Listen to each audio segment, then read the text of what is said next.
3 tahun kemudian, Raisa tengah menunggu Saka pulang sekolah. Kira-kira setengah jam lagi ia baru keluar. Tadi Raisa memang agak kecepatan sampai di sekolah itu. Sekarang bocah kecil itu sudah kelas 3 SD. Adiknya Meiza berumur 1 tahun. Menjalani hari-hari semenjak menikah dengan Malik adalah mengukir kebahagiaan di setiap waktunya. Malik melimpahi dirinya dengan cinta yang maha indah serta materi berlimpah. Kehadiran Meiza tahun kemarin semakin melengkapi kebahagiaan mereka. Setelah ini kita tambah 2 lagi ya sayang, bisik Malik sambil menggendong bayinya yang baru berumur 1 hari ketika itu. Raisa masih terbaring di rumah sakit sehabis melahirkan putrinya. Jadi 4, banyak banget mas. Gak apa yang, aku masih kuat kok untuk cari rezeki buat kamu dan anak-anak kita. Aku juga punya banyak stok kasih sayang untuk kalian. Tak akan pernah habis walau jumlah kita bertambah dengan kelahiran buah cinta kita nanti. Malik menatap penuh cinta pada istrinya itu. Raisa tersenyum. Terserah mas saja, tapi jangan salahkan aku kalau perhatianku akan berkurang untuk mas karena sibuk mengurusi 4 anak. Jangan, aku tetap prioritasmu. Mana bisa aku kalau harus kekurangan kasih sayangmu. Kita akan urus anak kita bersama-sama. Kita akan cari orang yang akan membantumu agar kamu tidak kerepotan. Aku tetap nomor 1 ya. Malik memohon dengan mata memelasnya. Nyatanya, Raisa tidaklah kerepotan dengan adanya Saka dan Meiza. Malik tak pernah tergeser sedikit pun. Kapan saja dibutuhkan oleh suaminya, Raisa siap untuk suami tercintanya itu. Sementara bisnisnya makin berkembang. Sejak menikah dengan Malik, Raisa pindah ke rumah yang dibeli Malik. Letaknya tidak begitu jauh dari rumah Raisa sebelumnya. Rumah itu sekarang ditempati oleh Hanum dan Windra yang baru menikah beberapa bulan yang lalu. Mereka menempati paviliun lantai bawah, sedangkan lantai atas paviliun ditempati oleh Lila dan Dido. Lila dan Hanum menangani sanggar jahit berdua.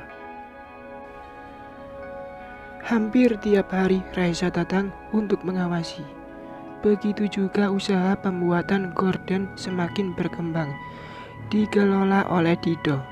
Selain memenuhi kebutuhan proyek Malik, mereka juga menerima pesanan dari berbagai kota. Dido memasarkannya secara online sehingga peminat datang dari berbagai kota.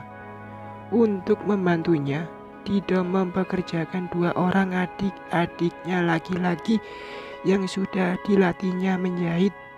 Tentu saja atas seizin Raisa dan Malik. Rumah itu sudah direnovasi oleh Raisa.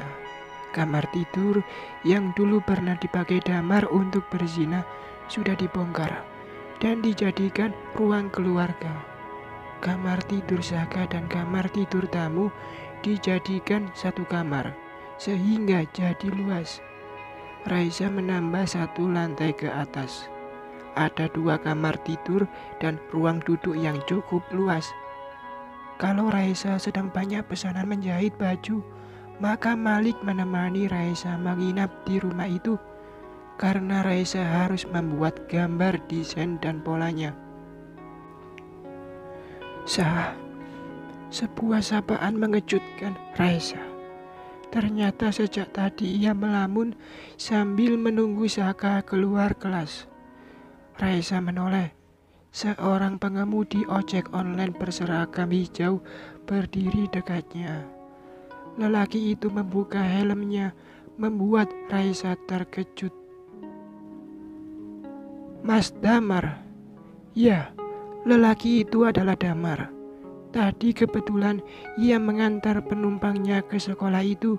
Tak sengaja melihat Raisa duduk di bangku taman sekolah, menunggu Saka keluar. Rupanya Saka putranya bersekolah di sini sekarang. Sejak tadi Damar ragu-ragu untuk menghampiri Raisa. Namun dikuatkannya hatinya, meski ada rasa malu menghayuti perasaannya. Namun ia harus bertemu mantan istrinya itu. Banyak hal yang ingin disampaikannya. Apa kabar, Sa? Maaf, kamu gak keberatan kalau kita ngobrol sebentar? Raisa menenangkan jantungnya yang tiba-tiba berdebur tak karuan. Ia terkejut tak menyangka bertemu Damar setelah 3 tahun lebih mereka berpisah. Tak ada alasannya untuk menolak keinginan Damar yang ingin ngobrol dengannya. Bagaimanapun, Damar adalah ayah dari Saka, dan mereka sudah 3 tahun lebih tak bertemu. Saka berhak bertemu dengan ayah kandungnya. Sambil menunggu Saka keluar kelas, keduanya mengobrol di bangku taman sekolah itu. Meski dosa dan kesalahanku sangat besar dan tak akan mungkin bisa dimaafkan, namun izinkan aku menyampaikan permintaan maaf padamu, Sa. Walau kamu tidak bisa memaafkan aku, namun dengan menyampaikan permintaan maaf ini setidaknya mengurangi beban yang mengganjal di hatiku. Damar menatap mantan istrinya itu. Tak bisa disangkal, rasa cintanya masih sangat besar untuk Raisa. Raisa tidak menjawab. Kapan-kapan aku juga ingin bertemu dengan Malik untuk meminta maaf padanya karena aku sudah merusak rumah tangganya. Aku dengar kamu sudah menikah dengan Malik. Raisa mengangguk. Aku juga sudah menikah dengan Ayuna. Saat di tahanan polisi dulu, ternyata Ayuna sedang hamil 2 bulan. Tak ada yang perlu disesali. Hukum dunia maupun hukum Tuhan memang layak kami terima. Aku divonis 9 bulan, sedangkan Ayuna divonis 15 bulan. Ia divonis lebih lama karena ada 2 tuduhan padanya, termasuk melakukan penganiayaan padamu saat di kantor polisi yang menyebabkan kamu keguguran anak kita. Damar terdiam sejenak, sedang Raisa memilih diam, menunggu Damar meneruskan ceritanya. Ayuna melahirkan di penjara, lalu bayi kami diasuh oleh ibunya di Sukabumi. Setelah Ayuna bebas, kami langsung menikah. Karena kasus ini, aku dan Ayuna dipecat dari kantor. Kami sekarang tinggal mengontrak rumah di pinggiran Bekasi. Aku ngojek dan Ayuna buka warung kecil-kecilan di rumah. Ya, sekali lagi tak ada yang perlu disesali. Cukuplah untuk menjadi pelajaran bahwa hawa nafsu bukan untuk dituruti, tapi harus dikendalikan oleh iman yang kuat dan pemikiran yang cerdas agar tidak berakibat buruk yang akan menjadi penyesalan di kemudian hari.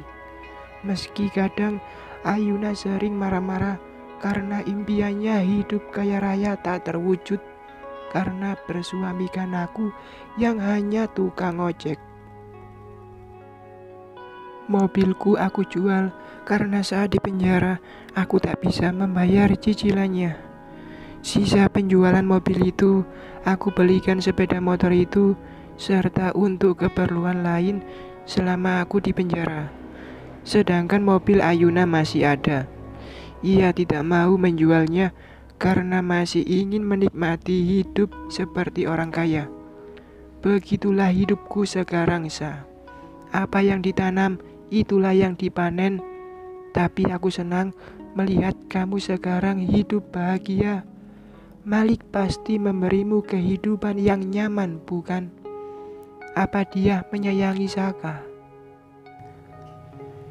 Alhamdulillah, ia sangat menyayangi Saka. Walau sekarang Saka sudah punya adik perempuan, Mas Malik tak pernah membedakan perlakuannya. Syukurlah, aku juga pernah lewat di depan rumah kita dulu, tapi aku tidak punya keberanian untuk singgah. Aku malu dengan diriku sendiri. Aku lihat usahamu makin berkembang. Tuhan rupanya sangat sayang padamu, Sah. Istri yang pernah dizalimi oleh suaminya, tapi sekarang diberi kenikmatan oleh Allah. Ketika Saka sudah keluar dari kelasnya, bertiga mereka menuju sebuah restoran cepat saji di samping sekolah Saka. Damar melepas helm dan jaket seragamnya, lalu menyimpan di jok motornya. Sementara Raisa mengirim pesan pada Malik. Assalamualaikum Mas, kebetulan aku ketemu Mas Damar di sekolah Saka. Ia ngojek sekarang. Tadi habis ngantar penumpangnya ke sekolahan dan ia melihat aku. Ia minta izin mau ketemu Saka. Sudah 3 tahun lebih mereka tidak bertemu. Mohon izin ya Mas, kami ngobrol di restoran samping sekolah Saka. Raisa sengaja mengirim pesan tersebut pada suaminya agar tidak ada salah paham nantinya. Lalu mereka menuju restoran tersebut. Meski sudah lebih 3 tahun tidak bertemu, Saka masih ingat papanya. Raisa selalu menceritakan tentang Damar pada Saka. Tentu saja tentang yang baik-baik saja. Ia tidak ingin anaknya putus hubungan dengan papa kandungnya. Selama ini Raisa mengatakan pada Saka bahwa saat itu Saka belum bisa bertemu papanya karena papa Damar sedang bekerja di tempat yang sangat jauh. Mungkin karena usianya yang semakin bertambah, Saka tidak lagi menolak bertemu Damar. Keduanya berpelukan, penuh kerinduan, sementara Raisa menatap dengan mata berkaca-kaca. Papa kangen kamu nak. Damar menciumi pipi anaknya itu. Saat makan, ia duduk di samping Saka, melayani bocah kecil itu penuh kasih sayang. Saka masih suka donat? Tanya Damar. Ketika mereka sudah selesai makan, Saka mengangguk karena diam-diam dalam lubuk hati bocah kecil itu, donat adalah makanan yang selalu mengingatkannya pada Papa Damar yang dulu sangat menyayanginya. Kalau begitu, ayo kita beli donat untuk Saka bawa pulang ya. Dekat sini ada toko donat yang enak. Sah, kamu tunggu di sini sebentar ya. Aku sama Saka mau beli donat dulu. Raisa membiarkan anak dan bapak itu pergi. Ketika kembali lagi, terlihat Saka sudah menenteng sekotak donat ukuran setengah lusin. Terenyuh hati Raisa melihatnya. Sejak dulu, kalau mereka membeli donat, baik Raisa maupun Damar selalu membeli yang ukuran 1 lusin. Tapi kali ini, Damar hanya sanggup membelikan ukuran setengah lusin untuk anaknya yang sudah lama tidak bertemu dengannya. Untunglah, tadi sepeninggal Damar, Raisa membayar semua makanan mereka di restoran itu. Aku pamit dulu ya, Sah. Terima kasih sudah mau bertemu denganku. Terima kasih juga memberi kesempatan padaku untuk bertemu Saka. Kamu bisa bertemu Saka kapan saja, Mas. Asal tidak mengganggu waktu belajarnya dan tetap dalam koridor yang wajar. Mas Damar ingin bertemu Mas. Katanya mau minta maaf karena sudah merusak rumah tangga Mas, ucap Raisa ketika mereka sudah berbaring malamnya. Aku merasa tak menendam apapun pada mereka, karena aku sudah hidup bahagia dengan istri dan anak-anakku. Asal kamu tidak punya pikiran untuk kembali lagi padanya. Ih, Apaan sih? Siapa yang mau kembali ke mantan? Aku sudah bahagia hidup denganmu, Mas. Aku ingin ini pernikahan terakhir bagi kita. Asal kamunya jangan melakukan hal-hal yang menyakiti hatiku. Insya Allah aku juga akan menjadi istri terbaikmu. Tak akan sayang, tak akan pernah aku melakukan hal bodoh yang merusak perkawinan kita. Kita sudah pernah sama-sama terluka. Hanya orang bodoh yang akan melakukan hal buruk yang sama untuk kedua kalinya. Rumah tangga kita adalah surga bagiku. Kalian di rumah ini adalah bagian dari nyawaku. Kamu dan anak-anak kita. Raisa menyuruhkan kepalanya ke dada suaminya dan mendekapnya erat-erat. Kalau dipikir-pikir, seharusnya aku berterima kasih atas perbuatan mereka dulu. Kalau Ayuna tidak berselingkuh, tentu ia akan tetap menjadi istriku dan kami akan tetap hidup dalam pernikahan yang hambar. Tapi karena perbuatannya itu, kami jadi berpisah dan aku menemukan cinta sejatiku. Merasakan hidup penuh bahagia dalam rumah tangga yang sekarang. Bersama kamu, istri tercintaku dan anak-anak kita. Mas benar, kita tak perlu mendendam atas apa yang sudah mereka lakukan dulu. Allah sudah memberi kita kehidupan yang sebaik sekarang ini. Kalau begitu, mengapa Mas tidak membantu mereka menerima Mas Damar bekerja di perusahaan Mas agar mereka bisa hidup lebih layak? Malik terdiam sejenak. Sebetulnya aku butuh orang untuk bagian akuntansi di perusahaan batubara kita di Kaltim. Pak Joyo sudah lama minta seorang asisten. Nanti coba kita bicarakan dengan Damar kalau mereka mau tinggal di Kalimantan sana. Bukan tanpa alasan Malik mengambil keputusan itu. Pertama, memang niat membantu perekonomian Damar dan Ayuna. Kedua, ia tidak ingin Damar sering-sering bertemu dengan Raisa. Ahai, Malik memang tidak mau rugi. Setelah dibicarakan, Damar dan Ayuna menerima tawaran dari Malik. Damar diterima bekerja di perusahaan tambang batu bara milik Malik. Ia membawa Ayuna dan anak mereka tinggal di kota seberang pulau itu. Apapun persoalan mereka di masa lalu, tidaklah perlu menjadikannya sebagai dendam perusak hati. Memaafkan dengan ikhlas, membuat hidup jadi bahagia tanpa beban. Tamat. Terima kasih untuk kakak semua yang sudah ikuti cerita ini sampai tamat. Semoga ada pesan dan kesan yang bisa diambil dari cerita ini. Mohon maaf bila masih banyak kekurangan atas semua cerita yang saya suguhkan. Semoga bisa lanjut ke cerita baru saya. Wassalam.